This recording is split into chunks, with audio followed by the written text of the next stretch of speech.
اولاد کے ہاتھوں ان کی حالت ایسی حالت ہو چکی ہوتی ہے کہ اب دیکھیں نا ایک بزرگ آدمی آپ گھر سے والدین کو باہر نکال دیتے ہیں, اب وہ کہاں جائے؟ صحیح. وہ 4 دن اپنے بیٹے کے پاس رہتا ہے, 10 دن بیٹی کے پاس رہتا ہے, 2-4 دن دوست کے پاس رہتا ہے. جب کوئی اپنے نہیں سنبھال رہے تو دوست یا محلے والا کون سنبھالے؟ پھر وہ 6 مہینے سال جب ادھر ادھر کے دھکے کھا کے بیچارہ خورشید اولڈ ایج ہوم تک پہنچتا, کوئی ان کو ہمارا رستہ دکھاتا ہے اولڈ ایج ہوم کا, تب ان کا اتنا برا حال ہو چکا ہوتا ہے کہ وہ اپنا نام بھی بتا نہیں پا رہے ہوتے. کئی دن وہ سکتے میں رہتے ہیں. وہ ان کو پھر بڑی مشکل سے ہمارا سٹاف اس میں واپس اپنی زندگی میں لاتے ہیں, ان کو اچھے کپڑے پہناتے ہیں, ان کو اچھا کھانا دیتے ہیں, ان کو دوست ان کے جو ان کی ہم ایج کے ہیں ان کے ساتھ بیٹھتے ہیں, گپ شپ کرتے ہیں. اب دیکھیں نا, آپ ایک 80 سال کا 90 سال کا بزرگ اگر وہ اوپر کوئی واش روم ہو جاتا ہے یا اس طرح کپڑے گندے کر دیتا ہے تو یہ وہ چیز ہے جو اپنی اولاد بھی پیچھے ہٹ جاتی ہے ان چیزوں سے. اور ہمارا سٹاف کر رہا خورشید اولڈ ایج ہوم کا سٹاف یہ چیز کو مینیج کر رہا. وہ اب یہ میں ایک بات کرنا چاہوں کہ یہ مختلف شہروں سے ہیں, مختلف علاقوں سے ہیں, مختلف زبانیں ان کی, مختلف رہن سہن ہیں, اور ہم ان کو ایک ٹیبل پہ بٹھا دیتے ہیں سب. اور کوئی غصے والے بزرگ ہیں, کوئی شائستہ زبان استعمال کرتے ہیں, ان کے بڑا مشکل ہوتا ہے ان کو مینیج کرنا. تو ان کو کافی مشکل ہوتا ہے, کچھ کے لیے علیحدہ کھانا بنانا پڑتا ہے, کچھ کے لیے کچھ اور بنانا پڑتا ہے. تو یہ بزرگ ایسے سمجھ لیں جیسے بچے ہوتے ہیں. خالد بھائی کیا کہیں گے اس پہ آپ؟ اچھا, میں نے اس پہ نا ایک ڈاکومنٹری دیکھی تھی. اچھا. اسی ٹاپک پہ. اس پہ میں نے دیکھا کہ بڑے کچھ پازیٹیو پہلو جو ہیں وہ بھی ان جیسے اولڈ ہاؤسز نے جو ہے نا وہ کیے ہیں. لائک انہوں نے بڑی سکرین لگائی. صحیح. ان سکرین پہ انہوں نے جو اولڈ ڈاکومنٹریز ہیں, کیونکہ جب اس ایج میں بندہ آتا ہے نا تو وہ اس کو اپنے جو بچپن ہوتا ہے نا اس سے زیادہ جو ہے نا وہ پیار ہو جاتا ہے. صحیح. تو وہ اس ایج کی فلمیں, اس ایج کے ڈرامے, اس ایج کی ڈاکومنٹریز یا وہ ایسی انوویٹو چیزیں جو ان کے لیے ایک توجہ کا جو ہے نا وہ باعث ہوتا ہے. تو وہ بھی انہوں نے اپنے ہاؤسز میں جو ہے نا وہ کیے تھے. یہ شاید یورپ کی بات ہے, میں جو یاد کر رہا ہوں کہ وہ ڈاکومنٹری جو ہے میں نے دیکھی. تو یہاں پہ بھی اگر اس طرح کی انٹرونشن ہو تو وہ ان کے لیے ایک لمحہ جو ہے نا وہ ہوگا, ان کے لیے سیٹسفیکشن کا لمحہ ہوگا. زندگی تھوڑی آسان ہو جائے گی. ساری باتیں اتنی مشکلوں سے نکل کے آئے ہیں. علامہ صاحب آپ کی طرف آنا چاہوں گی کیونکہ ہم نے ٹاپک پہ بھی بات کرنی ہے. ایک تو مجھے یہ بتائیے کہ یہ جو گراں فروشی ہے, مہنگائی ہے, کاروبار کرنا ہے, اسلام کی روح سے کاروبار کس طرح سے کرنا ہے؟ کیا کوئی پرسنٹیج فکس ہے کہ آپ نے اپنے مال پہ, اپنے کاروبار میں اس سے زیادہ منافع نہیں لینا؟ جی, قرآن مجید میں اللہ تبارک و تعالیٰ نے انسان کو تنبیہ کرتے ہوئے فرمایا الہاکم التکاثر. یہ جو ذخیرہ اندوز ہیں, یہ مال کی کثرت اور مال کو جوڑ کے جمع کر کے رکھنے والے اور مال سے بہت زیادہ محبت کرنے والے, یا یوں سمجھیے کہ غصب کرنے والے اور راہ حق سے فرار کرتے ہوئے دوسرے طریقوں سے مال کمانے والے سب اس میں آتے ہیں. صحیح. یہ مال کی کثرت, یہ ہلاک ہوئے. صحیح. حتیٰ زرتم المقابر, یہاں تک کہ یہ قبروں کے دہانے تک پہنچ چکے ہیں. اب معنی کیا ہے کہ انسان مال کماتا رہا اور پھر اپنی موت تک پہنچ جاتا ہے. اس کا انجام یہ ہے. دوسری طرف یہ ہے کہ ذخیرہ اندوزی شریعت نے اس کو جائز قرار نہیں دیا, کیونکہ یہ ان لوگوں کا حق تھا جن تک یہ پہنچنا تھا, وہ ان کی حق تلفی ہو رہی ہے, اور حق تلفی کی اجازت اسلام قطعاً نہیں دیتا. ٹھیک ہے. دوسرا یہ کہ ذخیرہ اندوزی منافع خوری کے زمرے میں ہے کہ آپ چیزوں کو سٹور کرتے چلے جا رہے ہیں اور لوگ بھوک سے اور پیاس سے افلاس سے مر رہے ہیں, آپ ان تک نہیں پہنچا رہے. مدینہ طیبہ میں بھی ایک دفعہ ایسا ہوا کہ رزق کی اجناس کی قلت ہو گئی اور کچھ لوگوں نے اس کو سٹور کرنا شروع کر لیا کہ ظاہرہ ڈیمانڈ بڑھے گی, ہم اپنی مطابق اس کو سیل کریں گے. جناب حضرت عثمان غنی رضی اللہ تعالیٰ عنہ, آپ سے بڑے بڑے تجار نے آ کے رابطہ کیا کہ آپ کے پاس مال موجود ہے, ہمیں دیں, آپ جتنی پرسنٹیج کہیں گے ہم آپ کو دیں گے, جتنی پروفٹ چاہتے ہیں ہمیں دیں گے. کسی نے 5%, کسی نے 10%. آپ نے فرمایا نہیں, جس کو میں نے دینا ہے وہ مجھے بہت زیادہ پروفٹ دے رہا ہے, میں تمہیں نہیں دے سکتا. انہوں نے کہا جی کتنی؟ انہوں نے کہا 700 گنا مجھے پروفٹ مل رہی ہے, اگر آپ میں سے کوئی دیتا ہے تو لے لیں. ایسا کون ہو سکتا ہے جو 700 گنا؟ ہمارا میرا رب ہے جس نے میرے ساتھ وعدہ کر رکھا ہے کہ میں 700 گنا زیادہ تھا. سبحان اللہ. انہوں نے وہ مال لیا. اب یہ اسلام کا ایک حسین چہرہ ہے, وہ مال لیا, انہیں سیل نہیں کیا. فرمایا اس وقت غرباء کو ضرورت ہے, انہوں نے غریبوں میں تقسیم کر دیا. اور وہ دیکھیے اب اگر کمپیئر کیا جائے اس وقت کے جو لوگ تھے ذخیرہ اندوز یا وہ تاجر یا اس وقت کے مال خور، ان کا نام و نشان نہیں ہے. تو اب جناب حضرت عثمان غنی رضی اللہ تعالیٰ صحابی رسول ہیں، حضور کے غلام ہیں، اور اسلام کے ماننے والے. جو اسلام کے نہیں ماننے والے وہ بے نشاں ہو چکے ہیں. اسلام کے ماننے والوں کا دیکھیے جب اللہ کی راہ میں خرچ کر دیا 100 گنا یا 700 گنا تو انہیں ملنا ہے، لیکن ابھی تک وہ تسلسل آج 14 صدیوں سے جاری ہے. اور یہ بھی بتائیں کہ ان کے نام کا ابھی اکاؤنٹ چل رہا ہے. جی جی، ابھی بھی ان کا لنگر اور اکاؤنٹ ابھی بھی چل رہا ہے. یہ ان کا اخلاص ہے. 14 صدیوں کا سفر ہے. یہ 700 گنا تو آخرت میں ملنا ہے، پتہ نہیں کتنے 100 گنا، لاکھ، کروڑ، ارب گنا مل چکا ہے. کوئی فارمولا ہے کہ اتنی جو ہے وہ کتنے کی چیز خریدے، کتنے کی بیچے، یا پھر کوئی معاشرتی پہلو بتاتے ہیں ہمیں؟ یہ شریعت نے اس کو فکس نہیں کیا. ٹھیک ہے. مشکاۃ شریف میں ایک حدیث پاک ہے، آپ صلی اللہ علیہ وسلم کی بارگاہ میں صحابہ نے عرض کی یا رسول اللہ قیمتیں مقرر کر دی جائیں. آپ فرمائے نہیں، قیمتیں مقرر نہیں ہیں. اگر مہنگائی زیادہ ہوگی اللہ تمہارے اسباب بھی زیادہ کر دے گا، رزق بھی اللہ تمہیں زیادہ عطا فرمائے گا. فکس نہیں کیا. اور پروفٹ کی ریشو بھی فکس نہیں کی. بس یہ ہے کہ ظلم نہ ہو کسی پہ، کسی سے زیادتی نہ ہو. اتنا آپ نے منافع لینا ہے کہ جو ایک مناسب سا ہو. اس کو فکس شریعت کی طرف سے نہیں کیا. خالد بھائی آپ کی طرف آتے ہیں کہ جس طرح مسلم ہینڈز بہت سارے شعبوں پہ کام کر رہی ہے، یوتھ کے لیے اور روزگار ان کو مہیا کرنے کے لیے مسلم ہینڈز کیا کر رہی ہے؟ دیکھیے سب اس پہ 2 طریقے سے ہم کام کر رہے ہیں. ایک تو انڈائریکٹلی، دوسرا ڈائریکٹلی.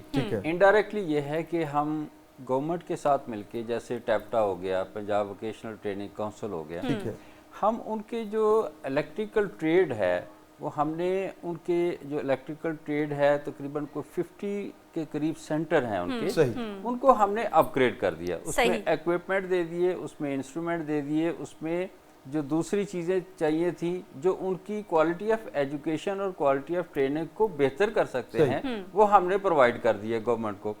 اب اس سے یہ ہے کہ تقریباً مور دین 20,000 اسٹوڈنٹس جو ہیں وہ الیکٹریکل ٹریڈ میں ٹرین ہو کے تو باہر جا کے تو انہوں نے اپنا روزگار جو ہے نا وہ کرنا شروع کر دیا.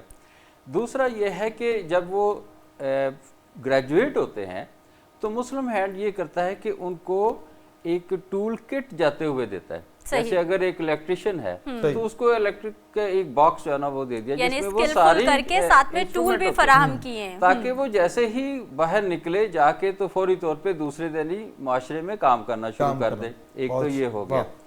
دوسرا یہ ہے کہ مسلم ہینڈ کے اپنے کمپیوٹر اینڈ ٹیکنیکل کالجز ہیں. صحیح. اور اس میں ہم خاص طور پہ یہ کرتے ہیں کہ جو ایک تو ٹریڈیشنل ہوتی ہے نا ایجوکیشن، جی، ہم تھوڑا سا اس میں ایڈوانس طریقے سے، جیسے ابھی اے آئی کا زمانہ ہے تو ہم چھوٹے چھوٹے کورسز جو ہے نا وہ اے آئی کے ان کو کروا رہے ہیں. اسی طرح جو بچیاں ہیں ان کو بجائے اس کے کہ ہم وہ کڑھائی سلائی کا کام کروائیں، ان کو ہم فیشن ڈیزائننگ کے کورسز جو ہے نا وہ کروا رہے ہیں تاکہ یہ بیس، یعنی معاشرے کی جدت کو دیکھتے ہوئے، دنیا کی جدت کو دیکھتے ہوئے آپ ٹریننگ کورس بھی ڈیزائن کر رہے ہیں. ایبویسلی جیسے ہم نے وزیر آباد میں ایک college for science and technology Ayesha کین کے نام سے جو ہے نا وہ بنایا، تو اس کو بنانے سے پہلے ہماری بڑی ڈیپ کنسلٹیشن جو ہے نا وہ ٹیپٹا کے ساتھ ہوئی کہ ہمیں کون سے کورسز ایسے جو ہے نا وہاں پہ انٹروڈیوس کروانے چاہیے.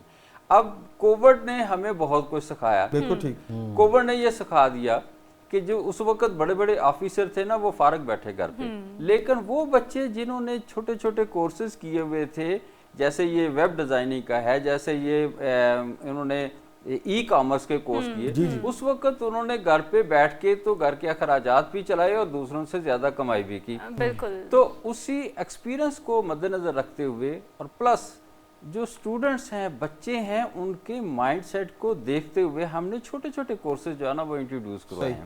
اس سے یہ ہوتا ہے کہ وہ 3 ماہ کا کورس کرنے کے بعد وہ کسی نہ کسی کام میں جو ہے نا وہ انگیج ہو جاتے ہیں اور وہ انکم کا ذریعہ جو ہے نا وہ بڑھ جاتا ہے. بہت ہی زیادہ اسپیسیفک آپ سلیبس پڑھا رہے ہیں جو ان کی پریکٹیکل لائف میں ان کو کام آ سکے. ہارون صاحب آپ کی طرف آنا چاہوں گی. آپ اولڈ ایج ہوم سے آپ کا تعلق ہے, آپ بات کریں کیا یہ جو پیرنٹس آپ تک پہنچ جاتے ہیں, آپ کے ادارے میں پہنچ جاتے ہیں, ان کے بچے پھر ان کو خرچہ بھیجتے ہیں, فون کرتے ہیں, رابطہ کرتے ہیں, سال بعد ملنے آتے ہیں, کیا ہوتا ہے عمومی طور پر؟ ان کے بچے تو ان کو بالکل کبھی ملنے نہیں آتے, کبھی بھی نہیں آتے, کبھی بھی نہیں, ٹیلی فون تک نہیں کرتے. 3-3 4-4 سال سے بزرگ خورشید اولڈ ایج ہوم میں رہ رہے ہیں, مگر کبھی ان کا ٹیلی فون بھی نہیں آیا. کبھی ان کے بھائی بہنوں کا ٹیلی فون بھی نہیں آیا, کبھی ان کا کوئی رشتہ دار ملنے ہی نہیں آیا. وہ اس لیے نہیں آتے کہ شاید ہم لوگ وہاں جائیں ملنے کے لیے اور بزرگ ہمارے کہیں کہ ہمیں ساتھ لے کے جائیں. اس لیے کبھی بھی بچوں نے, اب عید جیسے جیسے نزدیک آ رہی ہے تو ایسے سما بن رہا ہے جیسے کوئی ایسا فوتگی والا گھر ہے, سوگ کا عالم. جیسے کوئی ڈور بیل ہوتی ہے ایک دم سے سارے بزرگ دیکھنا شروع ہو جاتے ہیں دروازے کی طرف, شاید کوئی ہمارے گھر سے لینے آ گیا, شاید کوئی میرا بیٹا آ گیا, کوئی میری بیٹی آ گئی ہے مجھے لینے کے لیے. جن کے لیے میں نے اتنا کچھ کیا ہے وہ سوچتے رہتے ہیں کہ یار میں نے ان کو اتنا اپنی مرضی کے کھلونے لے کے دیے, مرضی کے اسکول میں ایڈمٹ کروایا, مرضی کے ان کو کپڑے لے کے دیے, مرضی کے ان کو اپنے گھر کی ساری ڈیکوریشن لگا کے دی, مگر اس کے باوجود یہ ہوا کیا, مجھ سے کون سی ایسی غلطی ہو گئی ہے کہ میرے جو بچے ہیں وہ مجھے اپنے ہاتھوں سے اپنی زبان سے مجھے کہہ رہے ہیں کہ پاپا آپ گھر سے باہر چلے جائیں. یہ کیسے ہو گیا؟ تو اب ہوتا اس طرح ہے کہ آپس میں بیٹھ کے, اب ہم ایج ہیں سارے, گپ شپ کرتے ہیں, ٹی وی دیکھتے ہیں, اپنے اپنی سارے داستانیں سناتے ہیں اور سب کی دکھ بھری کہانیاں ہیں. میں ایک چھوٹا سا واقعہ آپ سے شیئر کرنا چاہوں گا. ضرور. چند دن پہلے, 2 مہینے پہلے ایک خاتون میرے پاس آئی جن کا نام صبیحہ سلطانہ تھا. صبح 10 بجے سے گھر سے وہ نکلی ہوئی, رات کے 10 بج گئے. وہ پہلے اپنی بہن کے گھر گئی بحریہ ٹاؤن, پھر فیروز پور روڈ پہ گئی دوسری بہن کے گھر, پھر اپنی بیٹوں کے گھر گئی, پھر اپنے بھائی کے گھر گئی. رات کو 10 بجے مجھے فون آتا ہے کہ میں خورشید اولڈ ایج ہوم آنا چاہ رہی ہوں, تو میں اس طرح گھر سے صبح 10 بجے سے نکلی ہوئی ہوں, مجھے کوئی میرا رشتہ دار نہیں رکھ رہا, تو آپ پلیز میری مدد کریں, مجھے خورشید اولڈ ایج ہوم میں جگہ دے دیں. صحیح. میں نے کہا آپ اس وقت کہاں پہ ہیں؟ انہوں نے کہا جی میں اس وقت ٹھوکر پہ کھڑی ہوں اور رکشے میں بیٹھی ہوں, صبح 10 بجے سے اسی رکشے میں بیٹھی ہوئی ہوں, ابھی رات کے 11 بج گئے اور میں اسی رکشے میں بیٹھی ہوئی ہوں, تو آپ پلیز مجھے بتائیں کہاں میں نے آنا. میں نے کہا آپ ادھر ہی رکے, میں اپنا سٹاف بھیج رہا ہوں, آپ کو خورشید اولڈ ایج ہوم میں لے کے آتے ہیں. کہتی نہیں میں نے رکشے میں ہوں, آپ مجھے ایڈریس بتائیں میں پہنچ جاتی ہوں. اچھا میں نے ان کو ایڈریس سمجھا دیا اور رات کو 11:30-12 بجے خورشید اولڈ ایج ہوم میں پہنچ گئی. جب ان کو ہم نے رکشے سے اتارا تو ان کے اتنے موٹے پاؤں سویل ہوئے تھے, اتنے سویل ہوئے تھے پاؤں, اور ان سے اترا نہیں جا رہا تھا. 4 لوگوں نے پکڑ کے ان کو رکشے سے اتارا, تو بلڈ پریشر ان کو, شوگر ان کو, گردوں کا مسئلہ ان کو, یورین کا مسئلہ ان کو. جب ہم ان کو بیڈ پہ لٹایا تو پوچھا کہ آپ کس حالت میں ہو؟ کہتی میں نے اپنے ہر رشتہ دار کے پاس گئی ہوں اور مجھے کوئی نہیں لے رہا. تو پھر مجھے آپ کا کسی نے بتایا کہ خورشید اولڈ ایج ہوم میں آپ جائیں, وہاں پہ آپ کو رکھ لیں گے. تو جب ہم نے ان کو ڈاکٹر کو چیک اپ کروایا, ان کی ٹریٹمنٹ کی. ہوتا ہے اس طرح کہ یہ جو دوائیاں لے رہے ہوتے ہیں ان کا بھی نہیں ہمیں پتہ ہوتا کہ یہ کون سی میڈیسن کھا رہے ہوتے ہیں, ہمیں دوبارہ سے سارے ٹیسٹ کروانے پڑتے ہیں. کوئی ان کو بتانے والے نہیں ہوتا کہ ہمیں یہ دوائی میرے پاپا لے رہے ہیں, میری ماما یہ دوائی لے رہی ہے, تو آپ یہ ٹریٹمنٹ ان کی شروع کر دیں. صحیح. اچھا 2 ہفتے پہلے وہی خاتون کہتی ہے کہ میں چاہتی ہوں کہ میرے بچے میرا جنازہ اٹھائیں, میں اپنے گھر جانا چاہتی ہوں, تو آپ پلیز میرے گھر جانے کا انتظام کر دیں.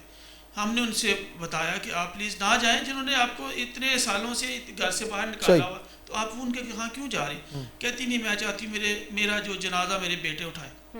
اچھا ہم نے ان کے جانے کا انتظام کیا, ان کو سارا گاڑی وغیرہ ارینج کی, ان کے لیے اسٹاف ارینج کیا. اچھا وہ لے گئے ان کے گھر.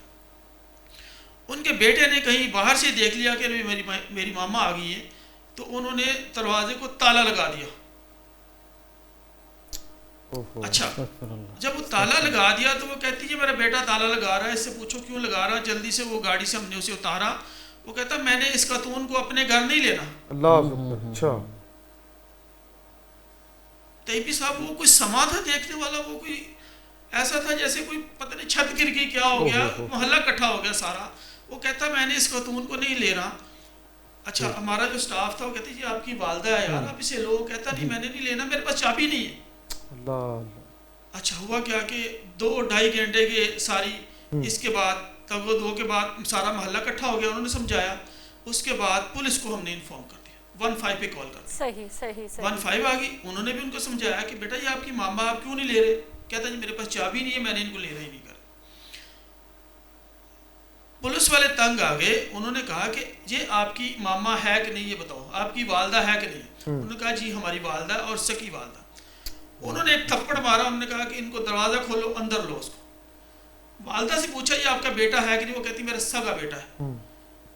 وہ دہائیاں دے رہی ہے, ہاتھ جوڑ رہی ہے, بیٹے کے پاؤں پاڑ رہی ہے, بیٹا مجھے خدا کے واسطے مجھے لے لو, میں مرنے والی ہوں, اب میں چاہتی ہوں کہ میرا جنازہ آپ اٹھائیں. ناظرین کرام, یہ واقعہ آپ نے سنا, ہم سے بھی سنا نہیں جا رہا, کیونکہ جس کے اندر دل ہے نا دھڑکتا ہے اور نام محمد کا جو ورد کرتا ہے وہ اس طرح کی چیزیں سن نہیں پاتا. میرے کریم نے کہا کہ ماں کے قدموں تلے جنت ہے, بے شک باپ کی رضا میں خدا کی رضا شامل ہے. اور یہ کون سے لوگ ہیں, کس قبیلے سے تعلق رکھتے ہیں, یہ انسانیت سے ان کا دور دور سے واسطہ نہیں ہے جو اپنے ماں باپ کے ساتھ ایسا کرتے ہیں.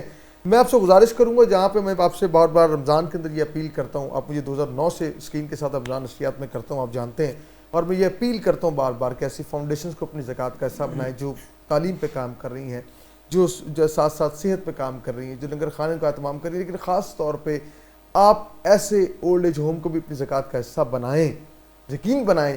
اگر زکوٰۃ دے بھی چکے ہیں پھر بھی اپنی کمائی کا کچھ حصہ نکالیں. اگر آپ کے والد دنیا سے چلے گئے ہیں, اپنے والد کے نام کا, والدہ کے نام کا, اور آپ کو اللہ جل وعلا بہت عطا کرے گا. خالد بھائی ہمارے ساتھ ہیں. خالد بھائی, ماں باپ کا ذکر ہو رہا ہے, آپ یتیم بچوں کے حوالے سے جو کام کر رہے ہیں, دیکھنے والوں کو بتائیے گا کہ ماحول عجیب سا سوگوار سا ہو گیا, ہماری نشریات کا سنا نہیں جا رہا.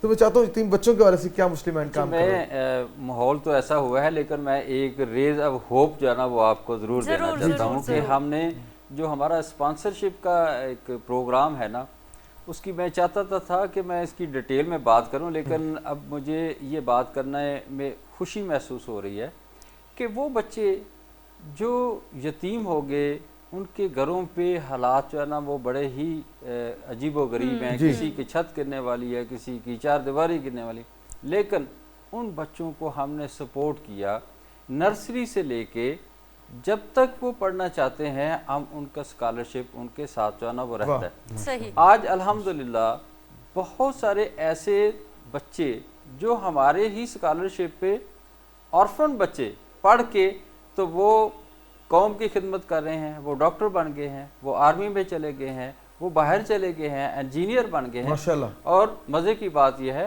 کہ کچھ ہمارے ہی اسپانسرشپ پہ پڑھ کے ہمارے ہی آرگنائزیشن کو سرو کر رہے ہیں. تو یہ ایک بڑا. دوسرا یہ ہے کہ جو اسپانسرشپ کی بات آپ نے کی ہے نا, وہ یہ ہے کہ یہ کوئی ایزی ڈپارٹمنٹ نہیں ہے. جیسے ہم نرسری سے میں ایک بچے کو ایک ڈونر کے ساتھ اٹیچ کرتے ہیں. اب وہ بچے کے ساتھ نرسری میں اٹیچ ہوا اور وہ MA/MSc تک چلا گیا.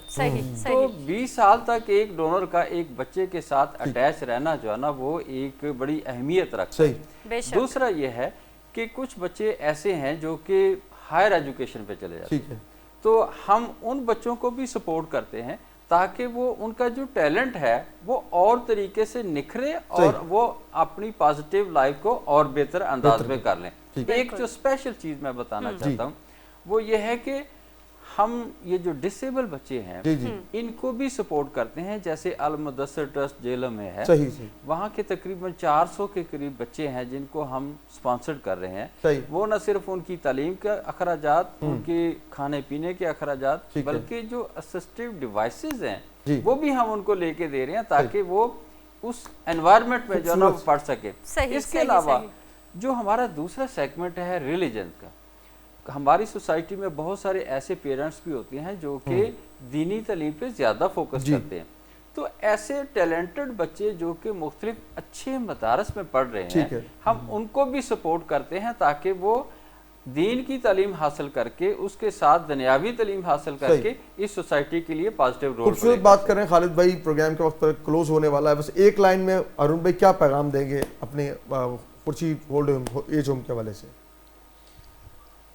سر میں والدین کے لیے ایک خصوصی پیغام دینا چاہوں گا کہ اپنے ہاتھ کاٹ کے وقت سے پہلے اپنی تمام جائیداد بچوں کے حوالے مت کریں. واہ واہ واہ, خوبصورت پیغام, واہ واہ. اپنے پاس رکھیں, وقت آنے پر ان کو سب کچھ خود بخود ہی منتقل ہو جائے گا. واہ, خوبصورت پیغام, خوبصورت. کوئی آپ کی جائیداد بہن بھائی نہیں لے سکتا, کوئی رشتہ دار نہیں لے سکتا, صرف وحد آپ کے بچے ہیں جو آپ کی جائیداد کے حصے دار ہیں, حقدار ہیں. خود ہی ان تک پہنچ جائے گا. جب آپ وقت سے پہلے اپنی جائیداد اپنے بچوں کے نام کر دیتے ہیں تو